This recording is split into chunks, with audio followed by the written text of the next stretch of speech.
Hey guys, how's it going? Well, giving you an update on what's going on in the van. My walls are bleeding. Now you're saying, why not some inch? What are you talking about? Well, let's take a look.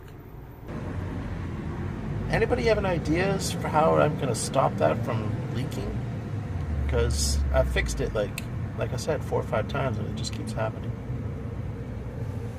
My walls are bleeding. One of the things I've been working on is filling in these little dips right here. It goes in 3/16 or 3 or 4 millimeters. So I'm filling it in with this foil foamy sticky tape. Now this stuff is recommended from a fellow YouTuber in the comment section, and I bought the exact same thing he said. It says R3. I have a hard time believing it's R3, but that's what it claims. But it was expensive. It was like $35 plus tax for 15 feet of it. So let's see if I can get the whole roof done. I don't know if I'm gonna make it, but we'll see. I got this section done, and I did the interior part of my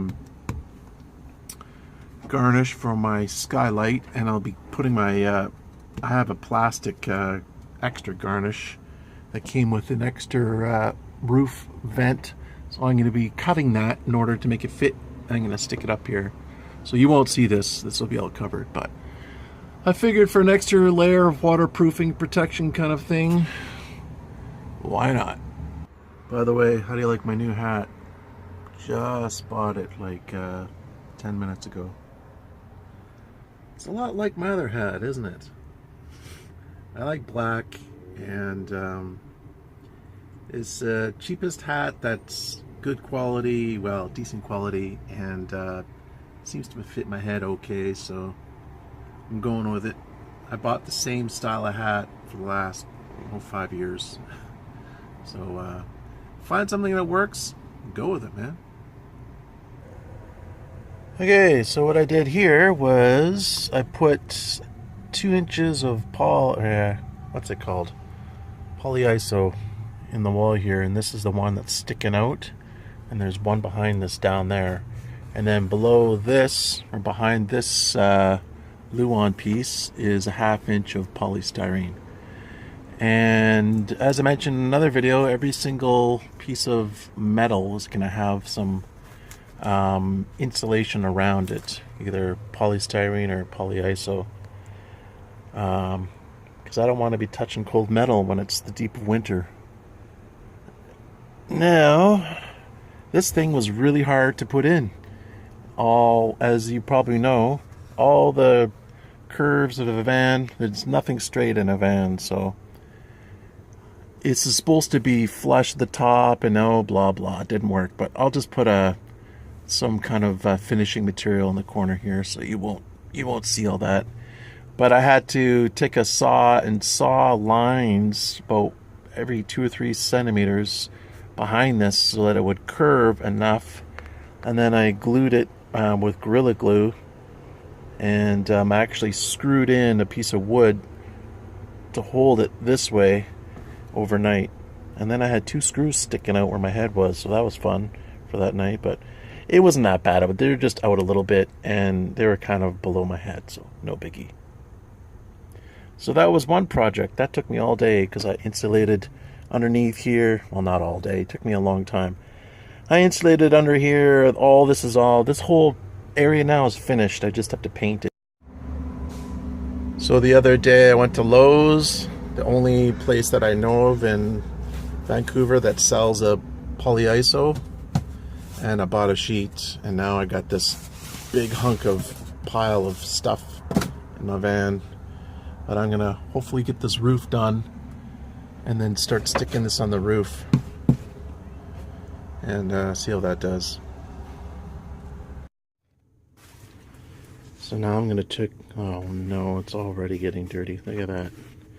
I'm gonna take this brand new hat and I'm gonna keep it in this plastic bag, because when you're working on a van, everything gets covered in sawdust. It's pretty hard to avoid. So I'm going to keep this in here. Use this little plastic clip and keep it nice and clean. A hat's got to last me till winter, till it starts getting cold, and then I buy a nice toque. Usually I try to only buy a hat once a year, but like a hat like this once a year. But the other one's so dirty, I can't wear it to my new job and all that kind of stuff, so gotta go. I'll use it strictly for van building now. I'm gonna use this one for my fancy hat, because I'm a fancy boy. Just kidding. So I bought myself a couple t-shirts. You're saying this has got nothing to do with van building, but you know, it's part of my life. This is the Joe Boxer. I don't know if they have that in the US or not. 2 for $15 on sale. That's a good price. I couldn't resist. Regular 26. Plain black t-shirts. Now I bought the fancy stuff, Calvin Klein. 2 for, can you see it? $40. Ooh, that's pricey. But, you know, it's kind of an experiment. I bought them both at the same time. Let's see which one lasts longer and if the extra price is worth it. These are regular 26, so we'll see 26 versus 39. Let's see how they handle some long-term wear. These are 4 t-shirts, and I'm going to have about 3 more that I'm going to keep, maybe 4 more. Well, 3 more black t-shirts and then 1 dress shirt. And that's how I roll. 7 t-shirts and 1 dress shirt. And I got lots of my other shirts which have holes in them and they're just worn out and ready to get rid of.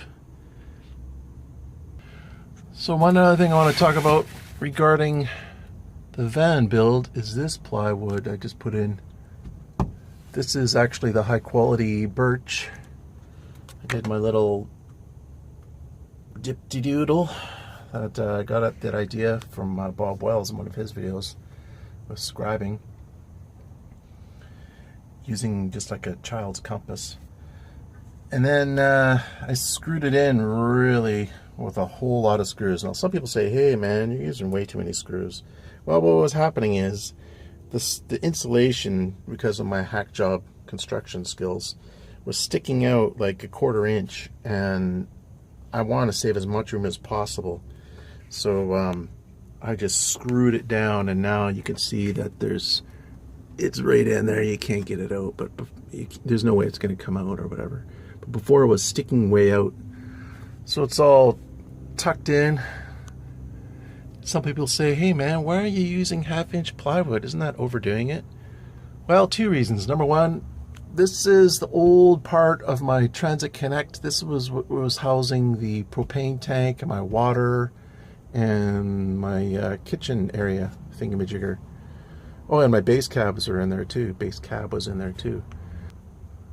So I reused it, and I'm gonna paint it. I'm gonna fill in these holes, and I'm gonna paint it up so it'll look okay. It doesn't really matter that much because this is actually gonna be from here over is going to be where my base cabs are. It's gonna be about 17 inches wide. The base cabs are 16 inches wide, so about that, and I'm gonna have them stuck on here from floor to ceiling. And so this will be, you won't really see this, it'll be covered by base cabs. Now the second reason is because I'm gonna have 2 base cabs, and the one on the top I want to keep separated from the one on the bottom, so I'm gonna put a shelf in here, which means I need to screw into something substantial so that the base cab will be lifted up, and it's about 40 pounds. So yeah, you just can't have a piece of glue on here because it's just gonna get wrecked. So put a little strip of wood in here, like oak or something, and put a shelf going across, 1 base cab at the top, 1 on the bottom, then you can easily pull the bottom out to use on a regular basis. Anyways guys, just a quick update on what's happening with the van. Thanks for watching, take care, have a great night.